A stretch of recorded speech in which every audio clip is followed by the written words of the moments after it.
Hi friends, तर H is real talks या पेजवर आपलं स्वागत आहे.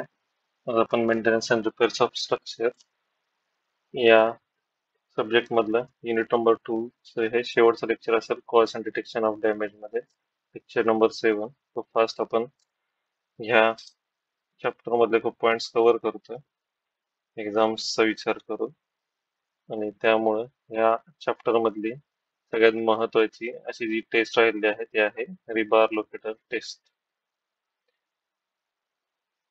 आता आपण पहिल्या 3 लेक्चर मध्ये बघितलं की आपण काय काय कव्हर केलं होतं. तर काय कव्हर केलं होतं आपण? पहिले केले ते ultrasonic pulse velocity test test केली होती, आणि त्यानंतर आपण केलं होतं की रिबाउंड टेस्ट केली होती, रिबाउंड हॅमर टेस्ट. हे आपण 2 टेस्ट लास्ट 2 लेक्चर मध्ये बघितल्या होत्या, ज्या की खूप महत्वाच्या आहेत परीक्षेच्या दृष्टीने सुद्धा आणि नॉलेजच्या दृष्टीने सुद्धा.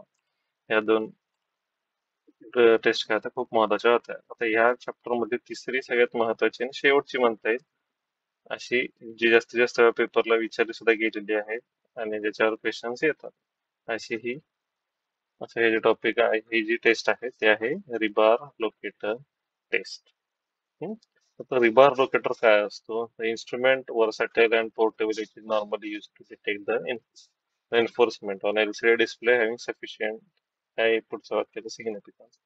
तर काय ही अशी मशीन आहे जी कॉन्क्रीटच्या आतमध्ये रेन्फोर्समेंट डिटेक्ट करण्यासाठी वापरली जाते. The rebar locator is instrument used for detecting location of rebar, concrete cover, and rebar diameter using respective ropes or accessories. म्हणजेच काय होतं, रिबार लोकेटरचा काय यूज होतं? तर कुठल्याही कॉन्क्रीट कॉम्पोनंट मध्ये बार्स कसे यूज केलेले आहेत, व्हर्टिकल असतील, हॉरिझॉन्टल असतील, बार्स कशा पद्धतीने यूज केलेले आहेत आणि sufficient number of bar use करून स्ट्रेंथनिंग करण्यात आलंय का नाही, हा इश्यू महत्वाचा ह्याच्यामध्ये चेक केला जाऊ शकतो. It is the easiest and fastest way for detecting details of enforcing bar which is particularly use before coring or drilling. आता हा काय सिग्निफिकन्स आहे बघा. तर समजा हा एखादा बीम आहे, आणि ह्या बीमवर मला काहीतरी टेस्ट करायची. समजा मला ह्या बीमचा कोर घ्यायचा आहे. कोर असा जनरली एक गोल असतो. 6 ते 8 सेंटीमीटरचा कोर मला घ्यायचा आहे एका बीम मध्ये. जनरली बीम कितीचा असतो? तर साधारण 25 ते 30 सेंटीमीटरचा हा बीम आहे असं पकडू आपण. 25 सेंटीमीटरचा बीम आहे असं पकडू आपण. आणि इथे काय करायचंय, मला काहीतरी टेस्ट घ्यायची. पण त्यावेळी मला हे लक्षात घ्यायला पाहिजे की समजा इथं रेन्फोर्समेंट आहे, अशा प्रकारची रेन्फोर्समेंट आहे आणि इथे मी होल करतोय. तर काय होईल, आपसूक ही जी रेन्फोर्समेंट आहे ही कट होऊन जाईल. ही जर रेन्फोर्समेंट कट झाली तर माझा तो जो कॉम्पोनंट आहे स्ट्रक्चरल तो वीक होऊन जाईल. तेव्हा मला काय करायचं की हा म्हणजे इनडायरेक्टली मला त्या आतलं जर रेन्फोर्समेंट हे माहित असेल आहे, तर मी काय करेन, ऑब्विसली ह्या 2 बारच्या मध्ये तर कव्हर घ्यायचा ट्राय करेन. काय before Koring and drilling the holes, म्हणजे किंवा कधी कधी काय समजा मी ड्रिल करतोय आणि ड्रिल करताना ड्रिल बीट ह्या रेन्फोर्समेंट मध्ये घुसला, तर त्या ठिकाणी काय होतं, ते रेन्फोर्समेंट कट होऊन जाईल माझी. तर तसं मला होऊ द्यायचं नाही. तसं मला होऊ द्यायचं नाही. या गोष्टींची मी काय केली पाहिजे, तर प्रिकॉशन घेतली पाहिजे. यासाठी मी काय करतो, तर रिबार लोकेटरचा यूज करतो. आता ह्याच्या मागचं मेकॅनिझम काय, ह्या रिबार लोकेटर मागचं मेकॅनिझम काय आहे, तर काय, based on measuring the change of electromagnetic field caused by embedded steel in concrete. ह्याचाच अर्थ काय, अगदी सिंपल आहे. लहानपणी आपण काय करायचो, लोहचुंबक घेऊन खेळायचो. हं?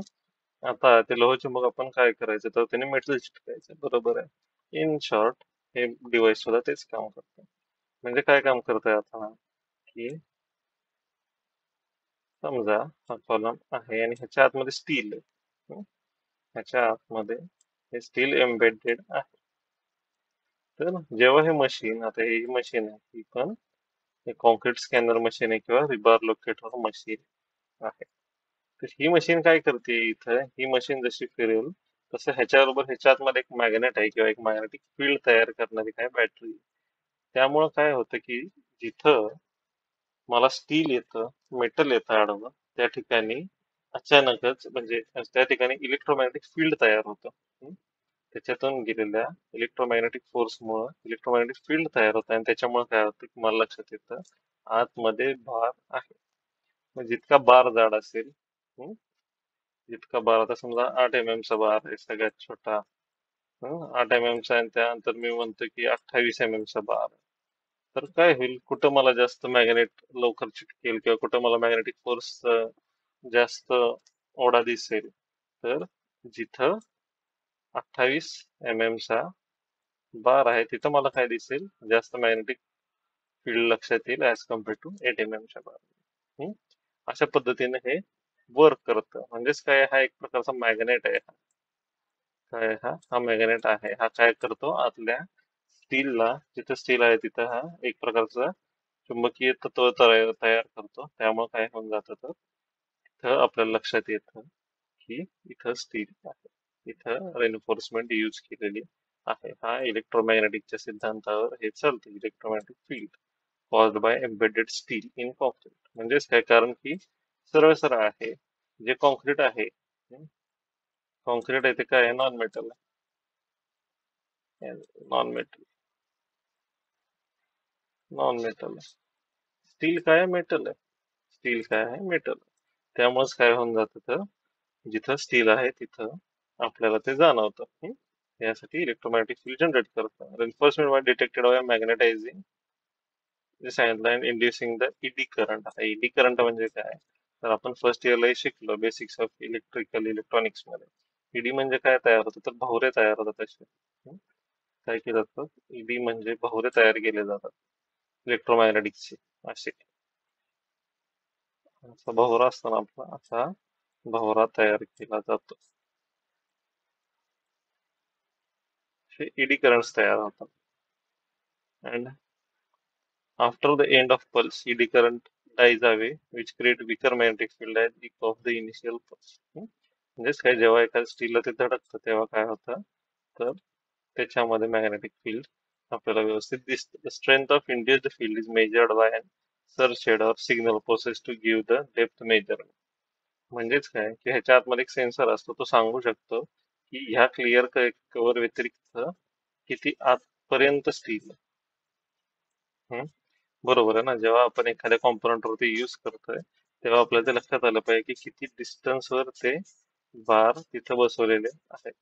इकॉफ इडिकली determined by the depth of bar, bar diameter and bar position. मग अशी सांगितलं तसं काय, तर किती आतमध्ये बार आहे, आणि बार सांगितलं मी उदाहरण काय दिलं की 8 mm चा बार असेल तर 28 चा. तर कुठं आपल्याला जास्त मिळेल, तर 28 चा बार असेल तर ऑब्विसली जास्त रिडिंग मिळेल, 8चा असेल तर कमी मिळेल. यावरून आपण काय करू शकतो, पोझिशन ठरवू शकतो. एक प्रकारे हा काय असतो, तर कॉन्क्रीटच्या आतला स्कॅनर असतो. कॉन्क्रीटचा हा काय असतो, तर स्कॅनर असतो. तर प्रोसिजर काय, एकदा मी एक डायग्राम दाखवेन. तर प्रोसिजर अशी आहे इन शॉर्ट, की हा एक कॉलम आहे, हा काय आहे, एक कॉलम आहे, ॲरोने दाखवतो मी. हा, त्याच्यावर मी हा चार्ट चिटकवला. हा चार्ट चिटकवलेला आहे. इकडे एक्स आहे, एक्स डायरेक्शन आडवी, वाय डायरेक्शन ही उभी. आणि दर 10-10 सेंटीमीटरवर काय आहे, माझा मार्क आहे. किती सेंटीमीटर मार्क आहे माझा, 10-10 सेंटीमीटरवर माझा मार्क आहे. तर मी काय करतो, हा चार्ट लावतो मी, जेणेकरून मला आयडेंटिफिकेशनला बरं होतं. आणि हे आतले बार आहेत, हे काय आहे, तर ही रेन्फोर्समेंट आहे त्या कॉलमची. तर आता समजा माझ्याकडे एखादा प्लॅन आहे आणि मी तिथं डिटेक्शनला गेलो, तर तिथं मला हे सांगितलं की प्रत्येक 20 सेंटीमीटरवर बार आहे. बरोबर आहे का, त्यामुळे इथे 20, 40, 60 ला ही रेन्फोर्समेंट दिसते का तुम्हाला. आणि उभे जे स्टिरअप्स आहेत ते किती, साधारण 25-50 या ह्याच्यात उभे आहेत, असं मला कळलं इन्फॉर्मेशन, किंवा माझ्याकडे प्लॅन आहे. तर जेव्हा मी साईटवर व्हेरिफिकेशन करायला जाईन तेव्हा हा रिबार लोकेटर काय केला जातो, एकदा एक डायरेक्शन मध्ये असं पूर्ण फिरवला जातो आणि तसाच तो वाय डायरेक्शन मध्ये पण फिरवला जातो, असा उभा आणि असा आडवा. तर ज्या ठिकाणी तुमची रेन्फोर्समेंट असेल त्या ठिकाणी काय होईल, तो रिबार लोकेटर ब्लिंक होईल. हम्म. ज्या ठिकाणी रेन्फोर्समेंट आहे तिथे तो ब्लिंक होत जाईल. असं आपण काय करू शकतो, तर चार्ट तयार करून त्याच्यावरती मार्किंग करू शकतो. तसंच काय होईल, तसंच एकदा एक्स डायरेक्शन झाली की वाय डायरेक्शनने तसंच आपण तो रिबार लोकेटर फिरवायचा. आणि आपल्याकडे जर ग्राफिकल मार्किंग असेल तर जेव्हा आपण नंतर ते डिटेक्शन जातं तेव्हा आपल्याला एक्झॅक्टली लक्षात येईल की बार्स कुठे कुठे एम्बेडेड आहेत, आपण त्याचा अंदाज घेऊ शकतो. लक्षात आलं, ही प्रोसिजर आहे. जे आता मागच्या स्लाइड मध्ये आपण परत एकदा जाऊ आणि इंग्लिश मध्ये सगळं काही लिहिलेलं असेल. काय आहे, calibrate the rebar locator test apparatus by using test block with non rebar details. म्हणजेच काय की आपल्याकडे एक टेस्ट ब्लॉक असेल ज्याच्यामध्ये ऑलरेडी किती किती सेंटीमीटर वर वर एन्फोर्समेंट आहे हे आपल्याला माहित आहे. त्याच्यावर आपण काय करतो, फिरतो. समजा हे 10 आहे, हे इकडून 10 आहे, तर हे इकडून 10 आहे आणि इकडून 10 आलं तर काय झालं, आपलं कॅलिब्रेशन मार्क परफेक्ट झालेलं आहे. इतकं तर आपण समजू शकतो. त्यानंतर काय असेल, identifying the test surface and mark the target points on a suitable grid pattern using marker. मी दाखवलं की अशा पद्धतीचा एक तर आपण चार्ट लावू शकतो, आलेख कागद सुद्धा लावू शकतो आपण मोठा असा, किंवा मार्करनी सुद्धा मार्किंग करून घेऊ शकतो एक्स आणि वाय डायरेक्शनचं. डाटम सेट करू शकतो आपण. Clean the test surface and make it smooth levelled by removing the dust and other unwanted projection if any. हे तर आहेच. आता ह्याला चाक आहेत बघा, इथे जर बघितलं आपण तर या रिबार लोकेटरला चाक आहेत, पण हेच मागच्या ह्याच्यात आलं तर ह्याला आहेत का चाक? आहेत बघा, ह्यालाही दिसतंय तिथे छोटीशी काय चाक आहेत, कारण की आपल्याला ते स्लाइड करायला लागतं. याही स्लाइड मध्ये हे लक्षात येते आपल्याला की ते करेक्ट चाक आहेत, गाडीसारखं येते का खेळण्यातल्या, आणि त्याच्यामध्ये आपल्याला ते दिसतं. तर हे काय केलं तर स्मूथली त्याच्यावर फिरावं म्हणून एकतर आधी पूर्ण सरफेस तुमचा क्लीन पाहिजे, कारण की सिग्नल तुमचे इंटरप्ट नाही झाले पाहिजे त्याच्यामध्ये, जेव्हा ते मॅग्नेटिक फ्लक्स तयार करतात तेव्हा. Clean the test surface and make it smooth झालं. Take the river locator connected with path measuring device and spot probe, then move the same in horizontal and vertical direction. यामध्ये दाखवलं तर काय, horizontal direction मध्ये आणि एकदा vertical direction मध्ये आपण ते फिरवतो आणि त्यावेळी आपण त्याच्यामध्ये डिटेक्शन करू शकतो. Mark the location of रिबार in position of रिबार displayed on the screen. Note down the distance of बार. म्हणजेच काय की समजा आता इथं आपलं ब्लिंक झालं तर इथं काय करायचं, इथं मार्किंग करायचं, या ठिकाणी इथं मार्किंग करायचं या ठिकाणी. हे साधारण आपल्या लक्षात येईल की किती डिस्टन्स आहे. समजा इथं डिस्टन्स 19 आला, इथं डिस्टन्स किती आला, 19 आला, इथं डिस्टन्स काहीतरी 21 आला, इथं डिस्टन्स 20 आला. म्हणजेच काय की ऍव्हरेज काय आहे तिन्हीच्या, तर ऍव्हरेज 20 सेंटीमीटर वर बार्स आहेत असं आपण म्हणू. हे एक उदाहरण झालं. नाही तुम्ही म्हणाल इतक्याला मास्टर काय, हे एक उदाहरण म्हणून सांगतोय की ऍव्हरेज 20 सेंटीमीटर वर बार्स आहेत. असे काय करायचे, मार्किंग आपण त्यांनी करून घ्यायचे. Now attach the diameter probe to the rebar locator and keep the probe parallel to the located bar. म्हणजेच काय, तर जर आपला डायमीटर मोजायचा तर डायमीटरचा प्रोब लावून आपण ते मेजर करू शकतो. Observe an appropriate number of reading as displayed on screen and take mean value.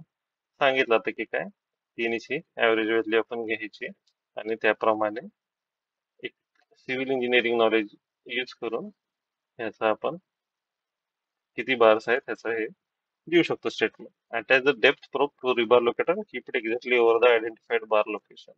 Note down the depth of cover after getting audio signal, beep sound and detecting concrete cover to store memory. आता इथं हे खूप फिकट आली image.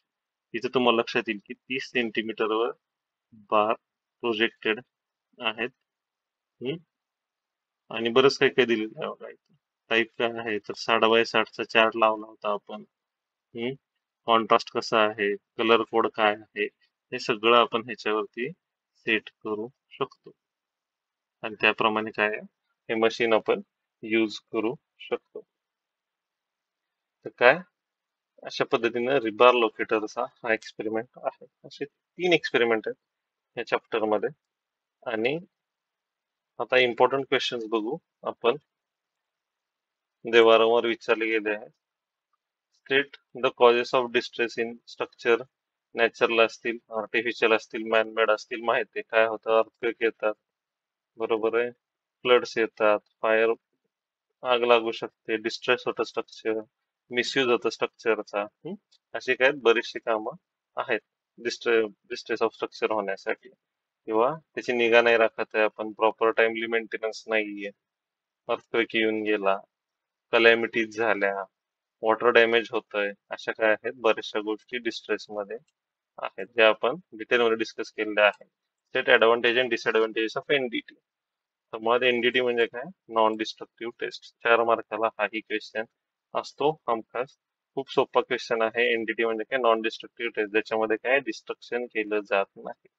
Destructive taste कुठल्या, compression testing machine, tensile testing machine. म्हणजेच काय, त्याच्यामध्ये त्या स्पेसिमेनचा डिस्ट्रेस होतो, स्पेसिमेन काढावं लागतं, स्पेसिमेन तोडावं लागतं, तेव्हा त्याचे रिझल्ट मिळतात. एनडीटी मध्ये काय होतं की तसं नसतं, डायरेक्ट कुठलीही हार्म न करता त्या स्ट्रक्चरला आपण त्याची रिडिंग घेऊ शकतो. हे त्याचं काय ऍडव्हान्टेज. डिसएडव्हान्टेज काय की तर लिमिटेशन्स आहेत, एक्झॅक्ट रिझल्ट मिळत नाहीत, 10%, 20% वर खाली रिझल्ट मिळतात. अप्रोप्रिएट रिझल्ट नसल्यामुळे आपण कधी कधी त्याच्यावर प्रॉपर वर्क करू शकत नाही. हे काय त्याचे डिसएडव्हान्टेज आहे. Define the concept of steel bar corrosion and how does the corrosion process takes place. आता ह्याला एक हाफ सेल पोटेन्शिओमीटरचा व्यवस्थित एक एक्सपेरिमेंट आहे, जो आता एक्सप्लेन करायला वेळ नाही आणि त्याची खूप प्रोसिजर काय क्लिष्ट आहे थोडीशी, त्यामुळे आता आपण तिथे घेत नाही. Step by step procedure to know the quality of concrete using rebound hammer test with neat scale. तर रिबाउंड हॅमर टेस्ट वर पण आपलं एक खास लेक्चर आहे. मागच्याच लेक्चर मध्ये रिबाउंड हॅमर टेस्ट आपण व्यवस्थितरित्या कव्हर केलेली आहे. काय आहे रिबाउंड हॅमर टेस्ट मध्ये, तर त्याची डिस्कशन केली होती की काय असतं, लंप्ड मास असतं, बरोबर आहे ना. आणि ते लंप्ड मास काय होतं, मागं आदळतं, ते आदळल्यामुळं त्याचं जितकं डिस्टन्स कव्हर होईल तितकं आपण काय करतो, त्याचा नंबर घेतो. हे काय असते, कॉन्क्रीटच्या सरफेस किंवा हार्डनेस ऑफ सरफेस टेस्ट करण्यासाठी ही टेस्ट केली जाते. प्रोसिजर काय आहे, पहिलं क्लीन करायचं सगळं हे, त्यानंतर प्लास्टर असेल तर प्लास्टर क्लीन करायचं, कॉन्क्रीटचा प्रॉपर सरफेस घ्यायचा, तो सरफेस क्लीन झाला की आपलं अॅनव्हिल वर हे कॅलिब्रेट करून घ्यायचा हॅमर, आणि मग काय करायचे, 5 पॉइंट्स घ्यायचे एकाच ठिकाणी, मग त्याचं ऍव्हरेज घ्यायचा आणि तो रिबाउंड नंबर चार्टशी कम्पेअर करायचा. 40 पेक्षा जास्त असेल तर उत्तम, 20 ते 30 मध्ये असेल तर मॉडरेट, 20 पेक्षा कमी असेल तर पुअर, आणि 0 म्हणजे काहीच त्याचा यूज नाही. Enlist 4 causes of damage that takes place in the structure. आता काय आहेत, आता distress of structure, causes of distress of structure म्हणजे ही सेम, आणि 4 causes of damage that take place, काय केलंय, शब्द बदललाय. डिस्ट्रेस म्हणजे आणि डॅमेज म्हणजे सेमच, डिस्ट्रेस अँड डॅमेज हे सेमच वर्ड्स आहेत आणि दोन्ही क्वेश्चन सेम आहेत. Set 4 factors due to which non structural cracks develop. Non structural cracks कुठले आहेत, तर नॉन स्ट्रक्चरल कॉम्पोनंट कुठले असतात, पॅरापेट असते, वॉल असते, त्यानंतर विंडो डोर जे काही असतील, आपलं फाउंडेशन, कॉलम, बीम, स्लॅब, हे 4 सोडून जे जे काही आहेत, जे कशामुळे त्याच्यामध्ये डिस्ट्रेस येऊ शकतो हे सांगा. व्हेजिटेशन होतं, algae फंगी लागते, क्लोरिनेशन होतं, क्रॅक्स येतात, प्लास्टर कशाने पील ऑफ होतं, किंवा नॉन स्ट्रक्चरल क्रॅक काय तर वॉटर सिपेज होत राहतं, त्याच्यामध्ये algae फंगी होतात.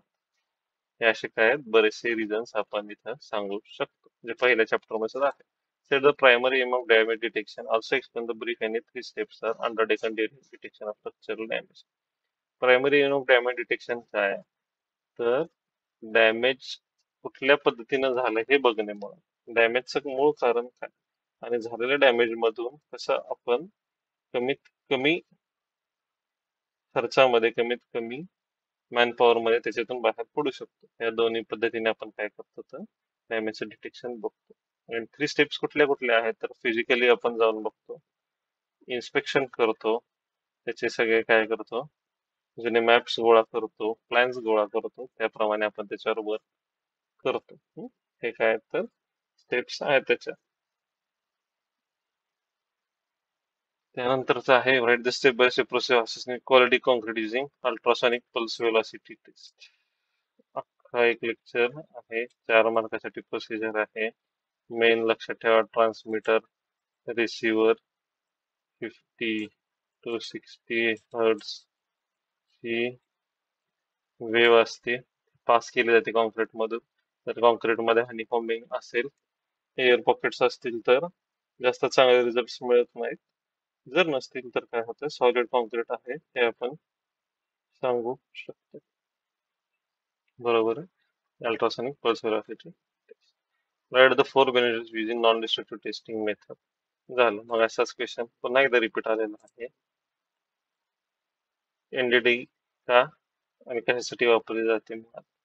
4 बेनिफिट काय की स्ट्रक्चरल डिस्ट्रेस होत नाही, खर्च कमी होतो, मॅन पॉवर शक्यतो कमी लागते, ट्रान्सपोर्ट जास्त करावं लागत नाही, पण लिमिटेशन्स काय की खर्चही जास्त असतो इक्विपमेंटचा, आणि एक्सपर्ट लोक लागतात हे सगळं डिटेक्ट करायसाठी. and the state any 4 cause of RCC failure. आता RCC फेल्युअर कशामुळे होऊ शकतात याचंही आपण खास कारण दिलेली आहे. सॉइल सेटिंग होते, फाउंडेशन सेटिंग होतं त्यामुळे, बरोबर आहे का, वॉटर सिपेज होतं, त्यानंतर एक्स्ट्रा लोड्स येतात, स्ट्रक्चरचा टाईप बदलतो किंवा स्ट्रक्चरचा बिहेवियर बदलतं, कारण की स्ट्रक्चर ज्यासाठी बनलंय त्यापेक्षा वेगळं काम त्याच्याकडून केलं जातं. तर यामुळे पण काय होतात, आरसीसी फेल्युअर होतात किंवा ऍज पर डिझाईन काम होत नाही, फॉल्टी वर्कमॅनशिप असते, मटेरियल गुड क्वालिटी नसतं किंवा टेस्टेड नसतं, आयएसओ मार्क नसतं. ही काय आहेत त्याची कारणं आहेत. Write 4 factors affecting while measuring the pulse velocity passing through concrete. पहिला तर काय पाहिजे, क्लिअर सरफेस पाहिजे. हा पहिला. दुसरा असतो की सांगितलं हनी वगैरे आत असेल तर एअर पॉकेट्स पकडतात जेणेकरून प्रॉपर रिझल्ट मिळत नाही. त्यानंतर डायरेक्ट मेथड, इनडायरेक्ट मेथड आणि सरफेस मेथड. बरोबर आहे का? हे सुद्धा फॅक्टर सांगू शकतो आपण ह्याच्यामध्ये. ह्या 3 फॅक्टर्स मुळे म्हणजे जर जागा नसेल तर पण चुकीचे रिझल्ट मिळू शकतात किंवा काय होतं, अफेक्ट होऊ शकतो या सगळ्यामध्ये. हे कारण आहे. Define the concept of steel work corrosion. हा आपण करू एकदा, कशी प्रोसेस होते काय. करोजनवर सुद्धा आपण बऱ्याचशा गप्पा मारलेल्या आहेत. खारा वारा असेल, काय असेल, मॉइश्चर कशा पद्धतीने काही खराब करत असतं काय, तर ही आपण भरपूर चर्चा केली. Is the method of non destructive testing for RCC structure. कुठल्या कुठल्या मेथड आहेत आता, तर rebound hammer test, ultrasonic pulse velocity test झाली, त्यानंतर आपली आता कुठली झाली, रिबार लोकेटरची टेस्ट झाली, त्यानंतर क्लोरिनेशनची टेस्ट आहे, परत आपली क्रॅक डिटेक्शन टेस्ट आहे. ह्याच्यामध्ये फक्त टेस्टची नावं लिहायची आपल्याला 2 मार्क्ससाठी. हाफ सेल पोटेन्शिओमीटरची टेस्ट आहे, पीएचची टेस्ट आहे कॉन्क्रीटसाठी. ह्या अशा मोजक्या 5-6 टेस्ट आपण लिहू शकतो. Explain short 4 stage to be followed for the symmetric approach of doing damage detection. पहिलं लेक्चर पूर्ण ह्याच्यावर आहे की सिस्टमॅटिकली काय करायचं. पहिला फिजिकली जाऊन व्हेरिफिकेशन करायचं, त्यानंतर त्याचे ड्रॉइंग्स काढायचे, त्याप्रमाणे काम आहे की नाही बघायचं. हे सगळं आपण काय केलेलं आहे या ठिकाणी पहिल्या चॅप्टर मध्ये. आपला हा पार्ट खूप कव्हर झालेला आहे. Step by step program half cell potentiometer test हे आपण घेऊच एक लेक्चर असं वाटतंय मला खास. स्टेट इच टू ऍडव्हान्टेजेस आणि rebound hammer test. Rebound hammer टेस्टचे काय फायदे आहेत, तर इन्स्टंट रिझल्ट मिळतात आपल्याला. त्याच्यासाठी कुठल्याही पद्धतीची तोडफोड करावी लागत नाही, कॉन्क्रीट स्पेसिमेन काढावं लागत नाही, त्यासाठी कोर घ्यावं लागत नाही. बरोबर आहे का? पण डिसएडव्हान्टेज काय की प्रॉपर रिझल्ट मिळत नाही किंवा ती स्ट्रेंथ आहे किंवा नाही ऍक्च्युअल कॉन्क्रीटची हे आपण डायरेक्टली सांगू शकत नाही. त्यामुळे ह्या चॅप्टर मध्ये बघता rebound hammer test, half cell potentiometer test, NDT ची नावं 4, त्यानंतर पल्स व्हेलॉसिटी. हाही क्वेश्चन मोस्ट टाइम आलेला आहे, आणि एनडीटी चे फायदे आणि तोटे. ह्याच क्वेश्चनवर मूळ भर आहे. ठीक आहे, त्यामुळे करताना व्हॉट इज एनडीटी, एनडीटीचे टाइप्स, सक्सेस कशामुळे खराब होतात, आणि rebound hammer and ultrasonic pulse velocity test. ही 5 क्वेश्चन खूप महत्वाचे आहेत. त्याच्यातूनच या धड्याचे 10 मार्क्स कव्हर केले जातात. बरोबर आहे, टोटल 10 मार्क्सला हा टॉपिक आहे. ठीक आहे, चलो मॅरेथॉन लेक्चर उद्या संध्याकाळपर्यंत मी अपलोड करतो, ज्याच्यामध्ये पेपरला येणारे प्रोबेबली क्वेश्चन्स आणि त्याचे आन्सर्स असे आपण कव्हर करू डिस्कशन मध्ये. आणि आपले जे काही बाकीचे लेक्चर्स आहेत जे पुढच्या बॅचला उपयोगी येतील पुढे जाऊन किंवा काय, ते मी परत टाकतच राहीन. चला, like share and subscribe. Thank you.